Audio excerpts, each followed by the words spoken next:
할렐루야. 오늘 여호와 하나님의 편애라고 하는 제목을 이렇게 정하였습니다. 제가 말씀을 묵상하면서 제목을 뭘로 하면 좋을까 하는 고민을 이렇게 했습니다. 그래서 쫄짱구 아브라함이라고 합니다.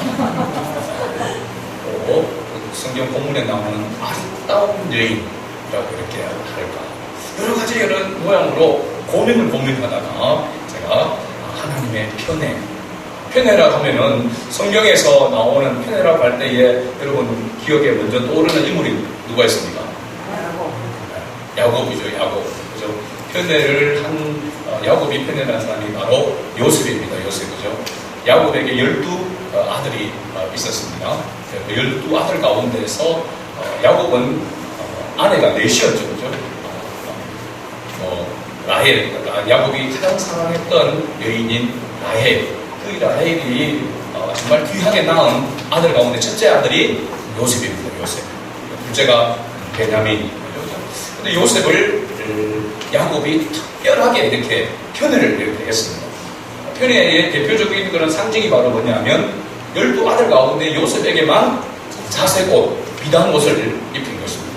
그래서 형제들의 시기를 사게 되어지게 되고 결국은 고립을 받게 되어지고 결국으로 팔려가게 되어지는 그러한 수모를 당하게 되어졌죠. 야곱이 이 아들 요셉을 특별히 이렇게 편애한 그런 모습을 보게 되는데, 오늘 이 본문의 내용을 우리가 살펴보면은 하나님도 야곱 못지않게 이 아브라함을 편애하고 있다라고 하는 것을 발견하게 됩니다. 오늘 그것을 보면서 은혜 받고 하나님께 영광 돌리고, 우리 모두도 실제로는 하나님의 특별한 편애를 받고 있는 그런 존재라고 하는 사실을 우리가 기억할 수 있기를 바랍니다. 지난주에 우리는 메소포타미아, 즉 갈대아 우르에서 살고 있었던 그 아브라함에게 하나님께서 특별히 그에게 강력하고 어떻게 보면 확실한 그런 모습으로 나타나시고 말씀하셔서 언약을 맺어 주었습니다. 그 언약을 아버지의 데라에게 이야기했을 때에 데라는 그 언약을 아브라함이 받은 그 언약, 그 약속, 그 메시지를 가볍게 여기지 아니하고 데라는 바로 아브라함과 아브라함의 아내 사레와 그리고 하란의 아들인 롯, 아브라함에게 있어서는 조카가 됐죠. 롯을 데리고 갈대아 우르를 떠나게 됩니다. 그 메시지의 내용은 바로 고향과 친척과 아비집을 떠나라라고 이렇게 했기 때문에, 떠났는데 어디에 머물게 되어졌습니까? 하란이라고 하는 곳에 머물게 되어졌습니다. 하란이라는 곳에 머물면서 거기에서 데라가 가나안 땅, 원래 가라고 한 가나안 땅으로 쭉쭉 가야 되는데 거기 머물러서 결국은 데라가 거기에서 죽게 됩니다. 아브라함의 아버지 데라가 죽게 된 후에 이제 다시 창세기 12장 1절에서 하나님께서 아브라함에게 다시 말씀하셨죠. 원래 갈대아 우르에서 하나님께서 아브라함에게 말씀하셨던 그 메시지를 다시 재확인시키는 메시지를 주셨습니다. 그래 그 메시지를 따라서 아브라함이 자기 조카 롯을 데리고 하란을 떠나서 마침내 가나안 땅에 이르게 되었습니다. 이 과정을 보면서 지난주에 제가 그렇게 말씀을 드렸습니다. 갈대아 우르를 떠난 아브라함, 그 아브라함과 아브라함의 아버지 데라, 그리고 그 조상들이 실제로 여호와 하나님을 섬기는 그런 가정이, 그런 가문이 아니었음을 우리가 살펴보았습니다. 다른 신들을 섬겼다라고 했습니다. 하나님이 아닌 다른 신들을 섬기고 있는 그 가정에, 그 가문에 하나님께서 특별히 아브라함에게 나타나셔서 그에게 말씀하시고 아브라함과 언약을 맺어주셨다라고 말씀하십니다. 이것은 우리가 예수 그리스도로 말미암아 구원함을 받은 그러한 하늘에서 하나님의 자녀가 되어졌고, 그 하나님의 자녀가 되어진 것의 상징적인 모습이 바로 아브라함이 가나안 땅에 와서 제단을 쌓았던 그 모습과 같다라고 했습니다. 그래서 오늘도 우리가 하나님 앞에 예배를 드리는 것은 우리가 하나님 나라 가기 위해서 구원받기 위해서 예배를 드리는 것이 아니라 하나님께서 우리에게 베풀어 주신 이 구원의 은혜에 감사함으로 하나님 앞에 예배를 드리는 줄로 믿습니다. 그러니까 예배를 하나님 앞에 예배를 드린다고 하는 것은 하나님의 은혜를, 하나님의 특별한 사랑을, 구원함의 은혜를 받지 않은 사람, 그것을 깨닫지 못한 사람은 하나님 앞에 영과 진리로 예배할 수 있다 없다? 절대로 없다라고 하는 것을 우리가 알 수가 있습니다. 구원받은 하나님의 백성만이 영과 진리로 하나님 앞에 온전한 예배를 드릴 수 있다. 사실 영과 진리로 예배를 드린다라고 하는 것은 그 핵심이 바로 예수 그리스도를 말하고 있습니다. 예수 그리스도 이름으로 예수 그리스도와 함께하고 있는 자만이 하나님 앞에 영과 진리로 예배할 수 있다라고 하는 사실입니다. 자, 이러한 은혜를 입은 아브라함이 이제 하란을 떠나서 가나안 땅에 와서 정착을 하게 됩니다. 그런데 오늘 본문 말씀 보면 정착하신 지 얼마 되지 않아서 그 땅에 무엇이 왔다고 했습니까? 기근이 왔다고 했습니다. 기근이 왔다는 기근이 너무 심해서 거기에 더 이상 머물 수가 없는 상황이 됐습니다. 이 기근은 바로 자연적인 재해로 말미암아 먹을 것이 가축이나 짐승이나 할 것 없이 굶주려서 죽을 수밖에 없는 그런 상황에 놓여졌습니다. 도저히 거기에 머물고 있고 싶어도 머물 수 없는 그런 상황이 되어진 것이죠. 어떻게 보면은 지금 타국에 자기 고향을 떠나서 타국에 왔습니다. 타국에 와서 거기에서 정착하는 것은 사실은 목숨이 위태로운 그런 상황입니다. 거기다가 엎친 데 덮치고 기근이 들어서 거기서 먹고 사는 문제가 해결되지 못하는 상황에 직면한 것입니다.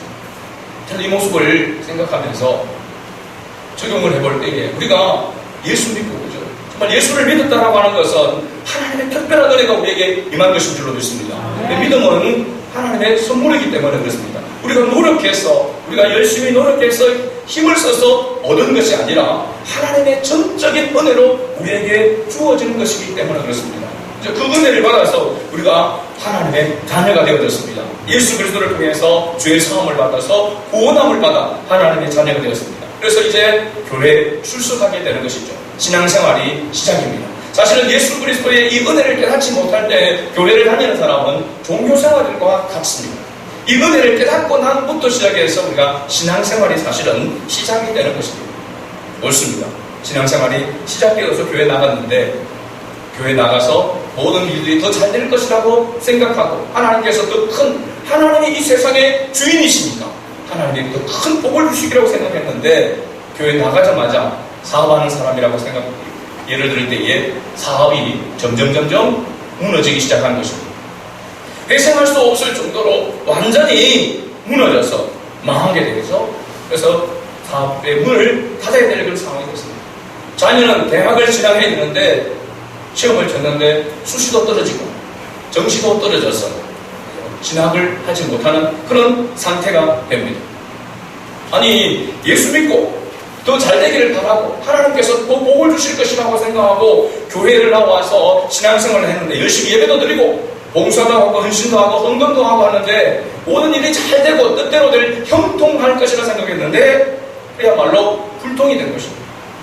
이런 상황이 지금 어떻게 보면은 아브라함이 처한 상황이라고 할 수 있습니다. 이럴 때에 우리가 두 종류, 두 부류의 모습으로 우리가 나눠지는 것을 봅니다. 역시 교회는 나와는 맞지 않아. 천국은 다음에 해서 내가 무슨 살고 봐야지 하면서 자기 길로 가는 사람이 있습니다. 또 한 부류는 주여 하면서 이게 무슨 일입니까? 도대체 그래도 주님 뜻이 있겠죠 라고 하면서 억지로 참고 견뎌냅니다. 여러분 어디에 속한다고 생각합니까? 전자입니까? 부자입니까? 오늘 이 예배 자리에 나온 것을 보면 부자에 가깝다고 할 수 있겠죠. 그렇죠? 주여 교회 나오면은 내 뜻대로 내 마음대로 내가 원하는 대로 다 되어줄 줄 알았는데 교회에 나오는 순간부터 고이기 시작했습니다. 교회에 나오는 것이 더 힘들고 더 어렵고 그렇죠? 그럼에도 불구하고 하나님이 살아계신다는 것을 부인할 수는 없고 그렇죠? 그래서 주의를 꼬박꼬박 지키고 아까부터 11절 드리고 그렇죠? 그렇게 하면서 신앙생활을 하고 있는 그 모습이 바로 오늘 우리의 모습이 아닌가라고 생각이 듭니다. 아브라함을 보면서 여러분 다시 한번 은혜를 받고 오늘 이 말씀을 통해서 다시 일어서는 그런 은혜가 있기를 주의 이름으로 축복합니다. 아멘. 10절에 그 땅에 기근이 들었으므로 아브라함이 애굽에 거류하려고 그리로 내려갔으니 이는 그 땅에 기근이 심하였다라고 이렇게 했습니다. 앞에서 설명드린 대로 엎친 데 덮친 그런 상황이 된 것입니다. 그래서 보통 아브라함이 이 애굽으로 내려가는 것을 얘기해서 그렇게 저도 설교를 많이 들었습니다. 인생이 애굽으로 내려가면 망한다.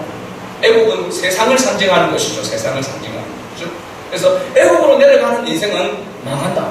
베델로 올라가야 된다. 그렇게 많이 이야기를 합니다. 그런데 제가 이 말씀을 묵상하면서 보니까 아브라함이 이 기근으로 인하여서 애굽으로 내려간 일에 대해서 하나님은 전혀 이것이 아브라함이 잘못했다라고 하는 그런 언급이 아무리 살펴봐도 없습니다. 그 부분에 대해서.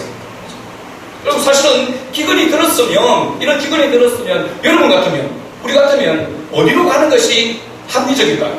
어디로 가야 됩니까? 다시 고향으로 돌아가야 되는 거죠. 하다못해 어디에 가야 됩니까? 하란으로 가야 되는 겁니다. 하란으로 가고, 하란으로 갈대아 우르에는 전체 누가 거기에 살고 있다고 볼 수 있느냐면 바로 아브라함의 어머니 데라가 데라의 아내를 데리고 출발하지 않았습니다. 성경을 본다면 그러면 데라의 아내 아브라함의 어머니가 갈대아 우르에 머물러 있다고 볼 수 있습니다. 확실한 것은 아브라함의 형제인 나홀, 아브라함의 밑에 동생인 나홀, 그 다음에 하란이죠. 그죠? 삼형제가 있었습니다. 그 가운데 나홀은 어디에 머물러 있느냐 하면 아직도 갈대아 우르에 머물러 있었습니다. 그러면 이 입에 풀칠을 하려고 그러고 다시 재기를 하려고 하면 어디로 가야 되는 겁니까? 하란을 가든지 안 그러면 멀더라도 다시 갈대아 우르로 가야 하는 것입니다.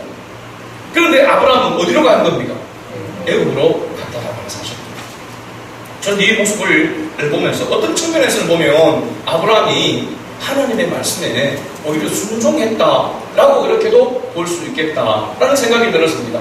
아니 자기 고향으로 가는 것이 어떻게 보면 인지상정이고 어떻게 보면 당연한 그런 모습이라고 할 수 있는데 그곳으로 가지 아니하고 그죠?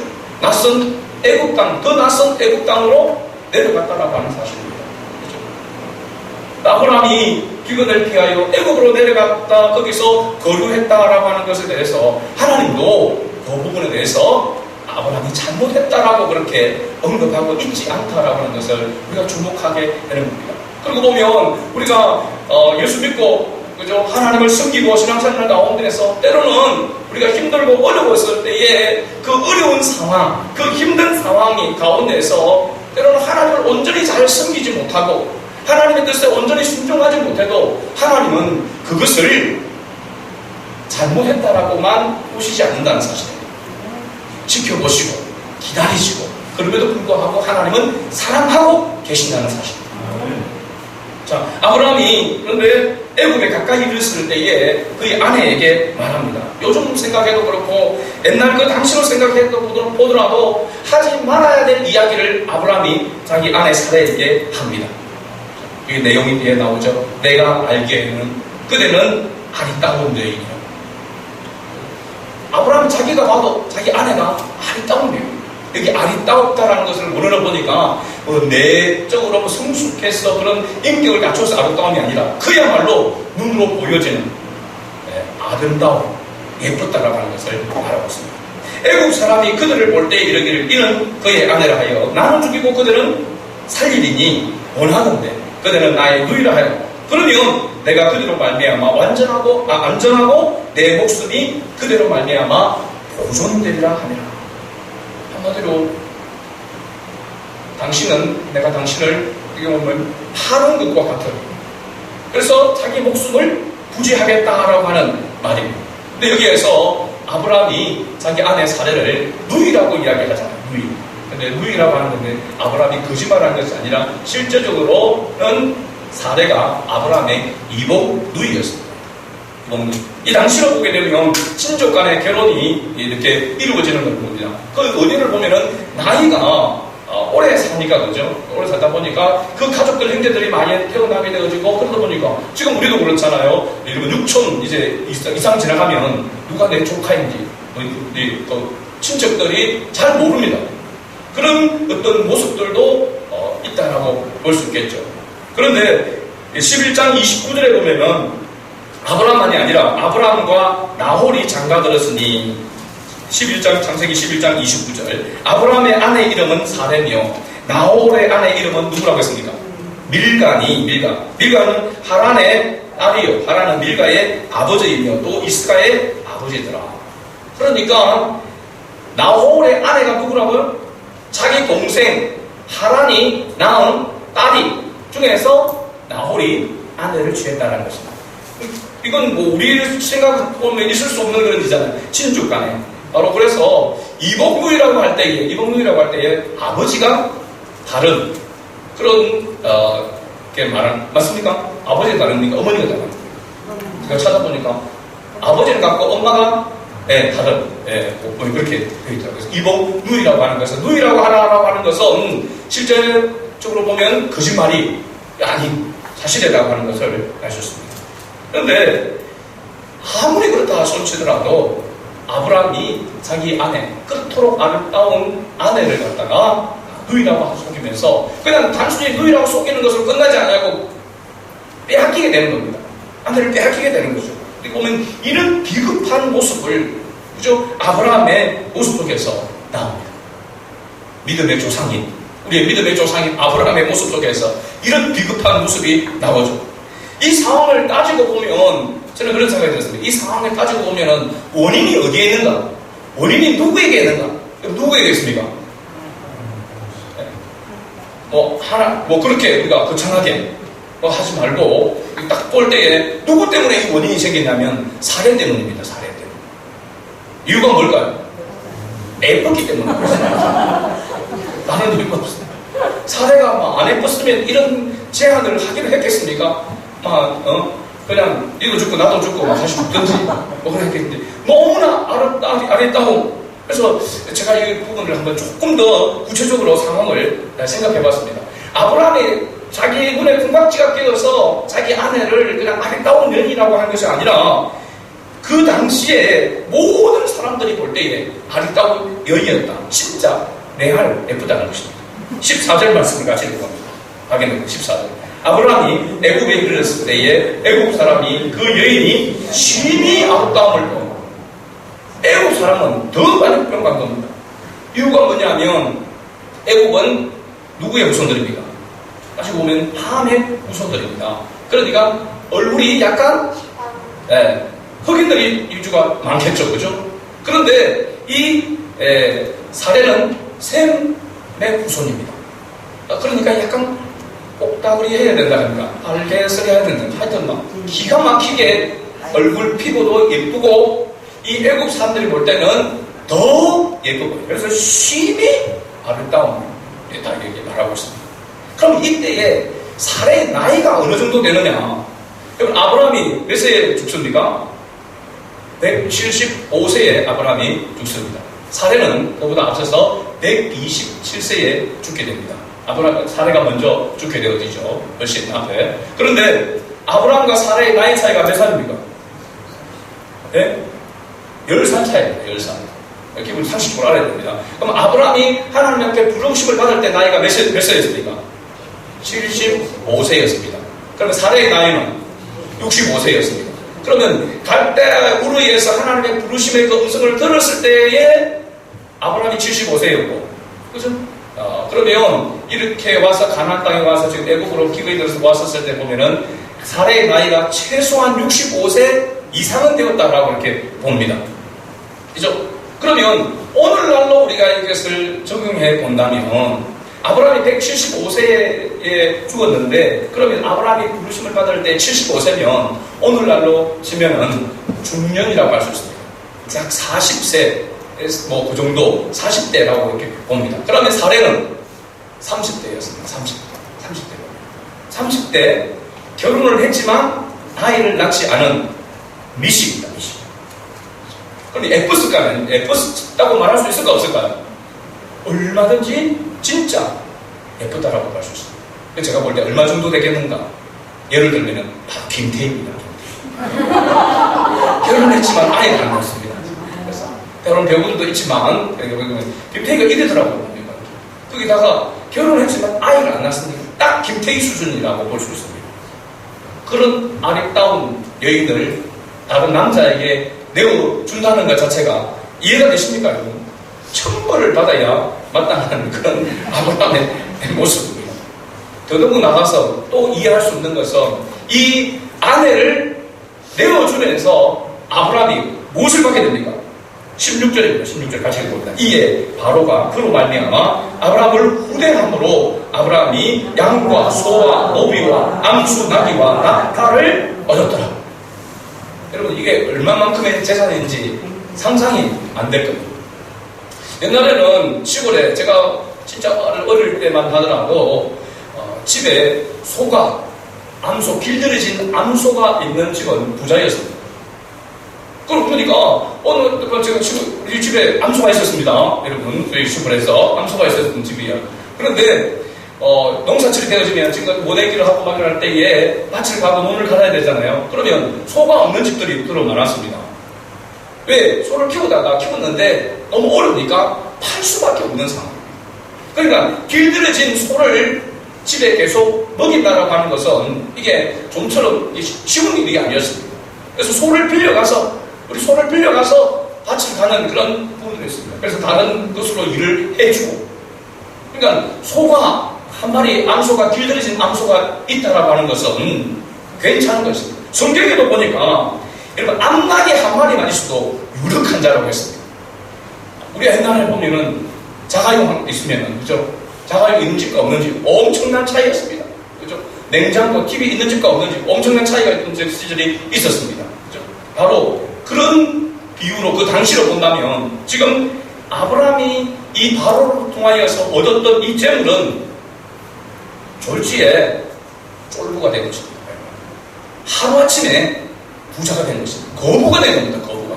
지금 여기 받은 것만 하더라도. 그래서 제가 보니까 13장 2절에 보니까 13장 2절 보니까 아브라함의 가축과 은과 금이 풍부하였더라 라고 이렇게 바로 뒤에 13장 2절에 기록하고 있습니다.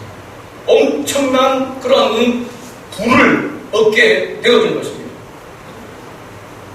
누구의 덕입니까? 사례의 덕입니다. 이유는 아름다웠기 때문에 그렇습니다. 예쁘기 때문에 그렇습니다. 여러분, 애나 직업이나 예쁜 것은 재산이 되는 것 같습니다.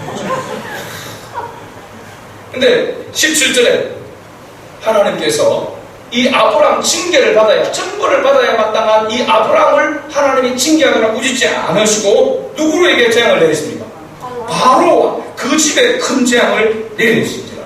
여러분, 인간적으로 재앙을 내리려면 누구에게 내려야 됩니까? 하나도 없으면은, 재물이 없으면은 아브라함에게 악창이라도 독창이라도 나도록 만들든지, 그죠?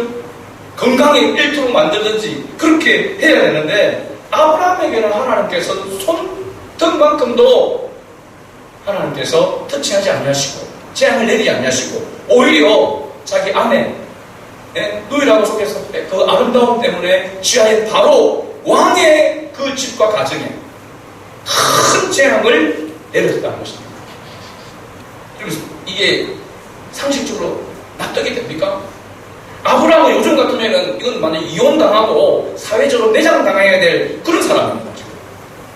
그런데 여호와 하나님은 아브라함을 징계하지 않고 오히려 바로와 그 집에 큰 재앙을 내렸습니다. 이 재앙이 얼마나 컸는지, 얼마나 놀랐는지 바로가 아브라함을 불러서 말합니다. 이게 18절에 말씀입니다. 같이 읽어봅니다. 바로가 아브라함을 불러서 이르되 네가 어찌하여 나에게 이렇게 행하였느냐? 네가 어찌하여 그를 네 아내라 내게 말하지 아니하였느냐? 이 보면은 어찌하여 얼마나 놀랐으면, 얼마나 당황하고 놀랐으면은 어찌하여 네가 이렇게 하느냐? 어찌하여 네가 이렇게 너희라고 이렇게 속였느냐? 어찌하여 세 번이나 어찌가라고 하는 말이 나옵니다. 그리고 네 아내가 여기 있으니 이제 데려가라 라고 바로가 이렇게 얘기합니다. 그리고 얼마나 더 놀라웠다라고 하는 것을 알 수 있는지 20절 말씀입니다. 20절 바로가 사람들에게 그의 일을 명하며 그들이 그와 함께 그의 아내와 그의 모든 소유를 보내었다. 얼마나 놀라고 시급했던지, 그죠? 아내뿐만 아니라 그 모든 소유도 다 보냈다는 겁니다. 여러분 상식적으로 생각해보세요. 쏘은 거 누굽니까? 바로가 쏘았잖아요. 그죠? 바로 쏘았습니다. 그런데 바로가 아내만, 그럼 저 같으면은 야, 네가 이럴 수 있느냐? 이놈 자식만 죽이려고 내 목숨은 살려준다. 빨리 아내 되고 빨리 떠나라. 그리고 모든 소유는 다시 받아야 되는 거잖아요. 그죠? 그게 상식적이고 합리적입니다. 그런데 아내뿐만 아니라 그 모든 소유도 다 보내었다라고 했습니다. 이게 놀라서 보내었다라고 이렇게 볼 수도 있지만 이 모든 과정들을 역사하시는 분은 누구십니까? 하나님이시죠. 하나님이시죠. 그리고 네겝으로 올라갔다라고 했는데 이집트와 지금 이집트와 이스라엘 그 사이 브엘세바라고 하는 것, 저도 가보겠는데 브엘세바라고 하는 이곳이 바로 네겝 지역이다라고 합니다. 그쪽으로 이 아브라함 일행들이 올라가게 되는데 그 올라갈 때에 앞에서 말씀드렸던 것처럼 가축과 은과 금이 풍부하였다. 기근이 들어서 애굽으로 피신하여 내려갔는데 그 애굽에서 가서 자기 아내 사례를 통하여서 그야말로 하루아침에 부자가 되어가지고 떵떵거리면서 올라왔다는 하는 사실입니다. 그런데 여러분 놀라운 것은 아브라함이 이 한 번에 끝인가? 창세기 20장에 보면 또 블레셋 속에 그랄로 내려가다 거기서도 또 아내를 자기 누이라고 속입니다. 그래서 또 한 밑은 또 이렇게 잡습니다. 이게 여러분 가만히 생각해보면 얼마나 아브라함이 인간적이고 아브라함이 얼마나 비겁하고 연약한 존재인가, 그야말로 쫄짱구 같은 그런 인간인가라고 하는 것을 여실하게 보여주고 있습니다. 그래서 아브라함을 믿음의 사람이라, 아브라함을 복의 근원이라고 축복하는 것은 전적으로 하나님의 역사요, 은혜라고 하는 것을 사실은 신랄하게 아주 명확하게 보여주는 것입니다. 마찬가지입니다. 여러분, 우리가 구원함을 받았습니다. 하나님의 자녀가 되었습니다. 예수가 그리스도이심을 우리가 믿고 구원함을 받아서 하나님의 자녀라고, 우리가 지금 죽어도 천국 갈 수 있다고, 영원히 주님과 함께 살 수 있다고 우리가 그렇게 고백하고 그렇게 자랑하고 살아갑니다. 그러면서 하나님을 찬양합니다. 여러분, 이것이 합리적으로 설명이 가능합니까? 우리가 뭐라고? 뭐가 우리가 특별해서? 뭐가 잘나서? 예수를 믿고도, 이런 은혜를 받고도 우리가 얼마나 자주 넘어집니까? 얼마나 하나님을 믿는다고 하면서도 하나님을 안 믿는 사람처럼 살아가는 그런 나약하고 연약하고, 그죠? 사람들이 손가락질하면서 네가 천국 간다면 나는 만당 간다라고 하는 그런 조롱거리를 받을 수 있는 그런 우리의 모습들이 얼마나 많습니까? 여러분? 아브라함과 여러분 비교할 때에 여러분 낫다고 생각합니까? 우리가 낫다고 생각합니까? 똑같습니다. 저울의 새도 어느 한 곳으로 기울지 않고 똑같은 모습이 아브라함의 모습과 우리의 모습과 동일한 것입니다. 그렇다면 이것을 우리가 어떻게 설명할 수 있습니까? 하나님께서 이 아브라함의 그 가족에게 베풀어 주신 이 역사를 우리가 그 어떤 것으로 설명할 수 있느냐? 세상의 윤리와 도덕, 정의와 공평, 그 어떤 것으로도 설명할 수 없고 이해할 수 없는 내용이 바로 여기 있습니다. 그래서 오직 하나님의 편애인 것입니다. 아브라함을 향한 하나님의 편애인 것입니다. 하나님께서 택하시고 부르신 하나님의 사람에게는 하나님의 무조건적인 사랑이 함께하고 있다는 사실. 할렐루야. 아멘. 우리가 이 땅을 살아가는 가운데 그래서 말아야 될 이유가 여기에 있는 것입니다. 왜 사람들이 나보다 더 똑똑하고 나보다 더 잘나고 나보다 더 윤리와 도덕적으로 더 깨끗한 그런 사람들이 많음에도 불구하고 하나님이 어찌하여 나를 택하여, 우리를 택하여 하나님의 자녀 삼아주셨는가? 우리를 구원하여 주셨는가? 여러분, 이것을 어떻게 설명할 수 있습니까? 여러분, 윤리 도덕적으로 정의와 공평, 세상의 그 어떤 잣대를 가지고 되어더라도 우리가 어떻게 구별되어져서 하나님의 자녀가 될 수 있다는 말입니다. 하나님의 자녀가 되는 것도 그런 하나님의 은혜인데, 되고 나서 얼마나 자주 넘어지고 매일 수십 번씩 넘어지고 하나님과 상관없는 생각과 그런 행동을 하는 우리를 하나님 생각할 때에 모든 것을 다시 포맷시키고, 그죠? 다 구원을 취소시킬 만한 그런 모습들이 우리의 모습 속에, 우리의 삶 속에 너무나도 많은데, 그럼에도 불구하고 하나님은 우리의 구원을 변개치 않으신다는 사실. 하나님이 우리를 사랑하시되 끝까지 사랑하신다는 것입니다. 할렐루야. 그러기에 우리는 좌절하고 낙심할 수 있는 그런 상황들을 만나게 되지만은 끝까지 좌절하거나 낙심할 수 없는 존재인 것입니다. 하나님 그렇게 내버려 두지 아니하신다는 사실입니다. 왜냐? 하나님 우리를 편애하시기 때문에 그렇습니다. 하나님 우리를 편애하시기 때문에 그렇습니다. 설명을 다른 것으로는 설명이 안 됩니다. 그래서 이 말씀을 제가 묵상하면서 다른 어떤 것으로 이거를 표현을 할 방법이 없는데 하나님이 편애하십니다. 하나님 특별히 사랑하십니다. 야곱이 요셉을 편애하여 자색 옷을 입힌 것은 야곱의 마음이었습니다. 할렐루야. 하나님이 우리에게 구원을 허락하신 것은 인간의 기준이 아닌 하나님의 기준에서 하나님께서 조건 없이 사랑하심으로 우리를 선택하신 것입니다. 그런 존재가 저와 여러분입니다. 그러기에 우리가 이 땅을 살아가는 가운데서 하나님의 이름을 부를 때마다 주님을 생각할 때마다 우리는 감사할 수밖에 없고 다시 하나님께로 돌이킬 수밖에 없습니다. 여러분 아브라함의 이런 비겁하고 이런 졸장고 같은 아브라함이 어떤 아브라함으로 바뀌어가는지를 우리가 앞으로 살펴보게 될 것입니다. 여러분 우리는 신앙생활을 하면서 우리가 태어나서 어린아이와 같은 모습 속에 머물러 있을 때가 많습니다. 그러나 거기에 계속 머물러 있는 것은 부모의 마음을 아프게 하는 것입니다. 자라가야 하는 것이죠. 성숙되어야 하는 것이죠. 그것이 부모를 기쁘게 하는 것도 있지만 자기 자신에게도 기쁨이 되는 것입니다. 그래서 우리가 신앙생활하는 가운데 우리 모든 그리스도인들은 어느 때나 어린아이와 같이 늘 땡 하면서 힘들고 어려우면 울면서 정말 달라고 하는 그런 어린아이 신앙에 머물러 있을 것이 아니라 자라가야 하는 것입니다. 성숙되어야 하는 것입니다. 자기 아들까지도 100세에 이르던 아들까지도 하나님 앞에 내어드릴 수 있는 전적인 하나님을 신뢰할 수 있는 그런 성숙한 믿음으로 자라가기를 하나님은 원하신다는 사실입니다. 우리는 하나님의 편애를 받고 있습니다. 그러므로 우리에게 책임과 의무가 있는데 그것은 하나님을 닮아가는 것입니다. 하나님의 뜻을 이루어가는 일에 쓰임받는 것입니다. 이러한 삶을 우리가 다시 살아가고 하나님께 영광 돌리는 우리 성안의 모든 가족들이 될 수 있게 주의 이름으로 축복합니다. 아멘.